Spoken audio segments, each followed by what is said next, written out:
శ్రీరామనామాన్ని వ్రాసినంత మాత్రం చేత రామచంద్ర ప్రభువే మనం చేరుకోవలసినటువంటి స్థితిని నిర్దేశిస్తాడు. మహానుభావుడు గుంటూరులో రాగం ఆంజనేయులు గారని ఉండేవారు. ఎప్పుడూ శ్రీరామనామమే, అలా శ్రీరామ శ్రీరామ శ్రీరామ శ్రీరామ వ్రాస్తూనే ఉండేవారు. ఆఖరికి ఆయన ఆ పుస్తకాలన్నీ రామనామం రాసినవన్నీ బండిలో పెట్టుకుని రామనామ జపం చేస్తూ భద్రాచలం వెళ్ళారు. భద్రాచలం వెళ్ళి ఆ రోజు సాయంకాలం రామచంద్రమూర్తి యొక్క దేవాలయంలో రామనామం ఇచ్చేద్దాం అనుకున్నారు. ఇవాళ ఎందుకులేండి, ఇక్కడ ఏదో సప్తాహం చేద్దాం అనుకుంటున్నాం కదా, రేపిద్దాం, ఏకాదశి వస్తుంది కదా అన్నారు. ఏమోనయా ఏ క్షణం ఎవరికి తెలుసు, ఇచ్చేసేద్దాం.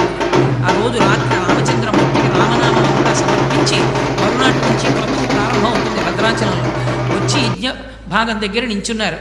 లోపల రామచంద్రమూర్తి దేవాలయంలో గంటలు మోగి అక్కడికి దగ్గరలోంచి ఆ స్వామి వైభవం, ఆ కీర్తన వినపడుతూ నీరాజనం కనపడుతోంది. ఆ నీరాజనం వంక చూస్తూ అలాగే నిలబడి రామ రామ రామ అంటూ శరీరం వదిలేసి